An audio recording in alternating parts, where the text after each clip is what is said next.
आज हम ये जानेंगे कि श्रेष्ठता के क्या लक्षण होते हैं और जो श्रेष्ठ होते हैं उनका कर्म क्या होता है। क्योंकि वेदांत हमें श्रेष्ठ बनाना चाहती है, हमें प्रकृति से ऊपर बनाना चाहती है, हमें आम आदमी की तरह नहीं जीने देना चाहती है। क्योंकि प्रकृति में सब एक जैसे होते हैं।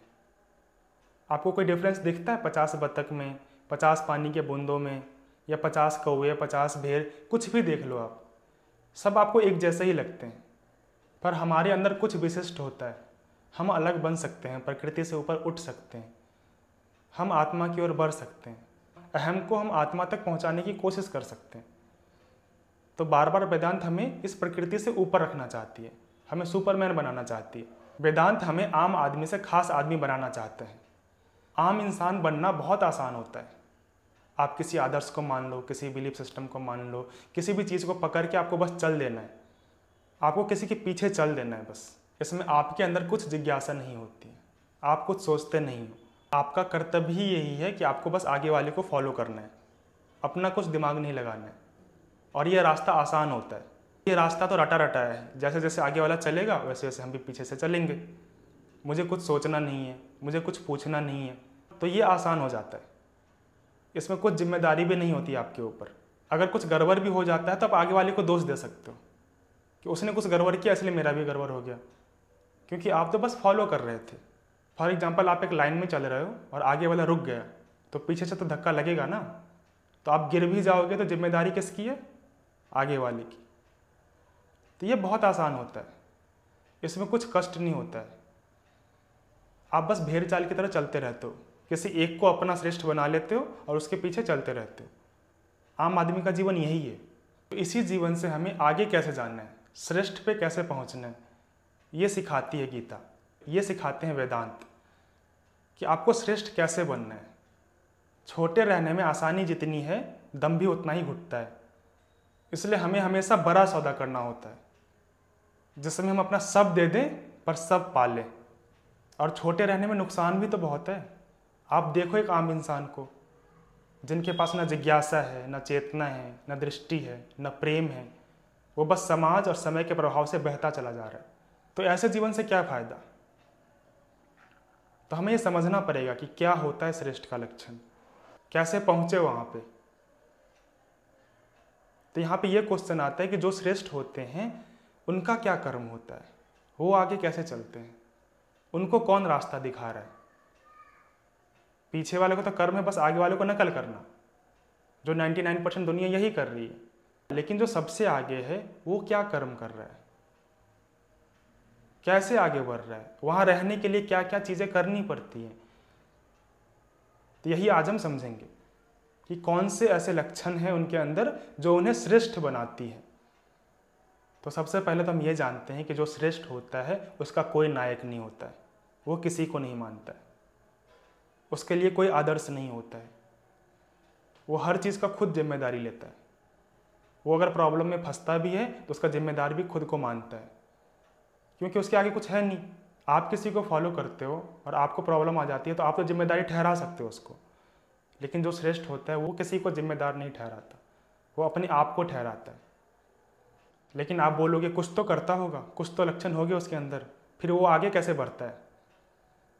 तो आगे बढ़ने की जो प्रक्रिया है वो है नकार की। वो कुछ चीज़ों को नकारता है, वो किसी रास्ते पे नहीं चलता है। जो है उसके पास, जिस स्थिति में भी है वहाँ पे वो कुछ चीज़ों को ऑब्जर्व करता है और उसको नकारता है। तो आज हम उसके 3 नकार के बारे में समझेंगे। तो सबसे पहले जिस चीज़ को नकारता है वो है मैं ठीक हूँ। वो ये कभी नहीं बोलता है कि मैं ठीक हूँ, वो इस चीज़ को नकार ही देता है। वो झूठे चैन को नकार देता है, अपने आप को धोखे में नहीं रखता है। पर हम में से ज़्यादातर लोग यही करते हैं, हम अंदर से ठीक नहीं होते हैं, लेकिन अपने आप को बार बार विश्वास दिलाते रहते हैं कि मैं तो ठीक हूँ, मुझे किसी चीज़ की ज़रूरत नहीं है, मुझे कुछ नहीं जानना है, मैं जिस भी सिचुएशन में हूँ मैं ठीक हूँ। और हमारी यात्रा यहीं पर रुक जाती है और हम परेशान रहते हैं। तो अगर आपको अपने जीवन का स्वयं नेतृत्व करना है तो सबसे पहले जो ये झूठा वेलबींग है इसको आप साथ में नहीं रख सकते। आप इस चीज़ को एक्सेप्ट नहीं कर सकते कि मैं ठीक हूँ। पर मैं ठीक नहीं हूँ इस भाव में जीना बहुत कष्टदायी होता है। हम स्वीकार नहीं करना चाहते कि मेरे अंदर कमी है, हम ये नहीं मानना चाहते कि हमारे अंदर खोट है, हम अपूर्ण हैं, हमें कुछ नहीं पता, हम इस चीज़ को स्वीकार ही नहीं करते। बहुत प्रॉब्लम आती है स्वीकार करने में, अपनी ही गलती को मानने में, अपनी ही वृत्तियों को देखने में कि आप कहाँ कहाँ पे गलत कर रहे हो, आपके क्या क्या लक्षण हैं। आप हर सिचुएशन में अपने आप को ठीक बोल देते हो और आपको सांत्वना मिल जाती है। और यही कारण रहा है कि आप हमेशा से अनुयायी ही बन के रहे हो, कभी आप श्रेष्ठ नहीं बन पाए, क्योंकि आप इस वेदना को नहीं झेलना चाहते। पर अगर आपको अनुयायियों का भीड़ का हिस्सा नहीं बनना है तो इस वेदना को स्वीकार करना पड़ेगा, अपने आप को रोगी मानना पड़ेगा। हम मानते ही नहीं कि हम रोगी हैं, तो हम डॉक्टर को क्यों खोजेंगे, क्यों जाएंगे डॉक्टर के पास? पहले एक्सेप्ट तो करें कि मेरे अंदर दुख है, मेरे अंदर खोट है, मैं अपूर्ण हूँ, तब तो हम ढूंढेंगे डॉक्टर को। इसलिए हमारी ये यात्रा शुरू ही नहीं होती है श्रेष्ठ बनने की। बहुत लोग यहीं पर रुक जाते हैं कि मैं तो ठीक ही हूँ, मुझे आगे जाने की क्या ज़रूरत है, मैं तो ज्ञानी ही हूँ, मुझे और जानने की क्या ज़रूरत है। आप खुद सोचो, अगर आपको कोई बीमारी है तो सबसे पहले उस बीमारी को ठीक करोगे ना, कि आप थिएटर में जाके बैठ जाओगे। थिएटर में बैठना बुराई नहीं है, लेकिन पहले उस बीमारी को तो ठीक करो। पर हमें यह लगता है कि हम उपचार के बिना भी तो थोड़ा बहुत सुख ले ही सकते हैं, और यही हमें फंसाती है, यही हमें बार बार दुख में डालती है। क्योंकि जो कोर प्रॉब्लम है, जिस रास्ते पे हमें चलना है, जहाँ पे हमारा इलाज होगा, उस पे हम जाते ही नहीं हैं, एक्सेप्ट ही नहीं करते उस चीज़ को। तो प्रॉब्लम के बीच में ही हम छोटी छोटी खुशियाँ लेते रहते हैं। हम ऐसा सोचते हैं प्रॉब्लम क्या है, प्रॉब्लम तो हमेशा चलता रहता है, मैं थोड़ा सा एंजॉय कर लेता हूँ। ये तो झूठा एंजॉय है ना, ये एंजॉय का क्या फ़ायदा? आपको भी अंदर से पता होता है जब आप ऐसे एंजॉय करते हो, आपके पास बहुत सारे प्रॉब्लम्स हैं, वो आप सॉल्व कर नहीं रहे हो, और आप दुनिया को दिखाने के लिए एंजॉय कर रहे हो। उसमें क्या मज़ा आएगा, क्या आनंद आएगा? और वो कुछ क्षण का होगा, वापस तो फिर उसी दुख पे आओगे। तो इस लक्षण को अपनाना होगा। सबसे पहले इस चीज़ को मानना होगा कि मैं ठीक नहीं हूँ, तभी आप श्रेष्ठ की ओर बढ़ पाओगे। अपने आप को छोटा मानना पड़ेगा। छोटे मानने में कोई बुराई नहीं है। जो मानता है कि वो छोटा है तो उसके अंदर ये भी भाव रहता है कि मैं कुछ बड़ा बन सकता हूँ, एक संभावना है कुछ बनने का, वो वहाँ पहुँचना चाहता है, वो कुछ बन सकता है, वो कुछ हो सकता है, छोटे से बड़ा वो बन सकता है। लेकिन जो कभी मानता ही नहीं कि वो छोटा है तो वो बड़ा कभी नहीं बन पाएगा।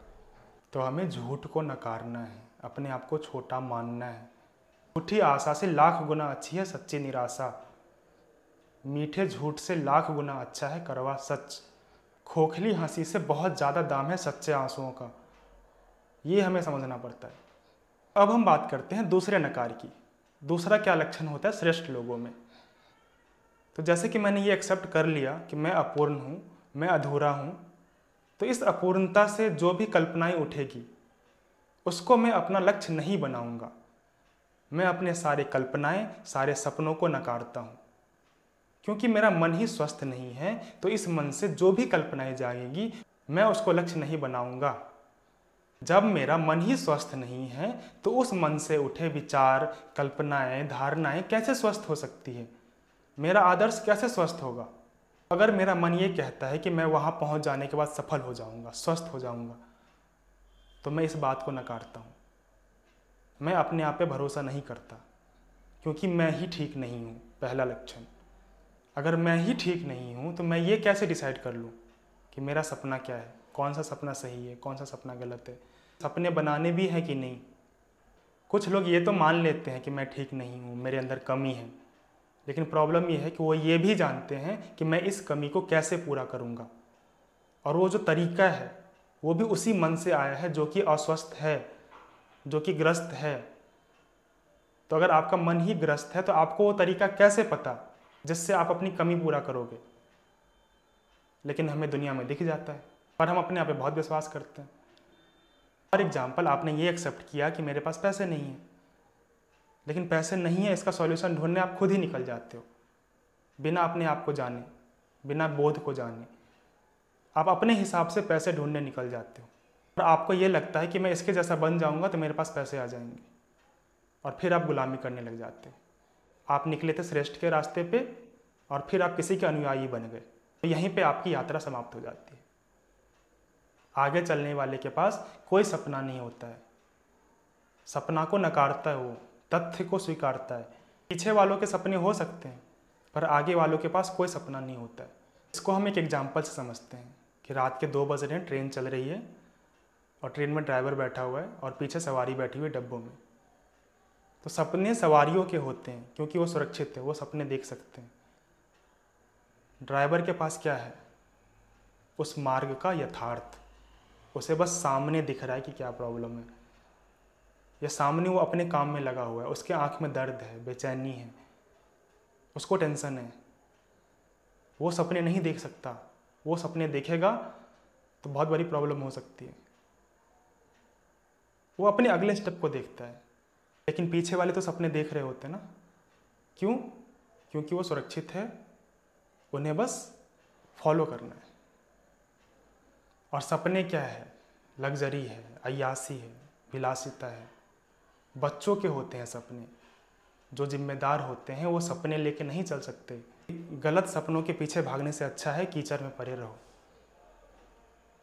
नहीं तो बहुत ऊर्जा लगता है, बहुत संसाधन लगती है, बहुत टाइम जाता है गलत सपनों के पीछे और हमें कुछ प्राप्त नहीं होता है। तो दूसरा ये लक्षण है कि हमें सपनों को नकारना है। हमारे जो अभी के दुख है उसको सॉल्व करना है। अभी इस मोमेंट में जो दुख आ रहा है ना, उससे हमें सॉल्व करना है। जो अभी काम कर रहे हैं उस पर ध्यान लगाना है। अब हम बात करते हैं तीसरे नकार की। तीसरे नकार में ये है कि मैं अपने सारे रिश्तों को देखूंगा, परखूंगा और देखूंगा ये कि उसका मेरे ऊपर क्या प्रभाव पड़ता है। जो मेरे अंदर उगता है क्या वो इसके पोषक तो नहीं है? क्या वो हमें बढ़ावा तो नहीं देते? और जहाँ कहीं भी ये पाऊंगा कि कोई भी चीज़ जो मेरी चेतना को गिराती है उसको मैं अपने लाइफ से हटा दूंगा, मैं निर्मम बन जाऊंगा। दिल पे पत्थर रख के भी उसके साथ नहीं चलूंगा, क्योंकि हमें मुक्ति पाना है, हमें श्रेष्ठ होना है। तो ये प्रकृति ही माध्यम बनती है और प्रकृति में बहुत सारे रिश्ते होते हैं, लोगों से, वस्तुओं से। तो हमें उन चीज़ों को देखना पड़ेगा ना। माध्यम ही अगर बाधा बन रही है तो मैं श्रेष्ठ कैसे बनूंगा, मैं मुक्त कैसे होऊंगा? तो उस चीज़ को हमें परखना पड़ता है। तो तीसरा नकार यही है कि मैं हर वो रिश्ते को नकार दूंगा जो मेरी चेतना को गिराती है। क्वेश्चन ये आता है कि सिर्फ अगर नकार ही है तो ये श्रेष्ठ आगे कैसे बढ़ते हैं? ये नकारते हुए आगे बढ़ते हैं, ये नकारने के लिए आगे बढ़ते हैं। एक योद्धा युद्ध में आगे कैसे बढ़ता है? काटते हुए। और वो कब तक काटता है? जब तक काटने के लिए है। और वो रुकता कब है? जब काटने के लिए बचा नहीं या वो खुद कट गया। तो जीवन में अगर श्रेष्ठ बनना है तो हमें इन 3 नकारों पर ध्यान देना होगा। हमें ये समझना होगा कि मैं ठीक नहीं हूँ। हमें अपने सपनों को नकारना होगा, अपने गलत रिश्तों को नकारना होगा,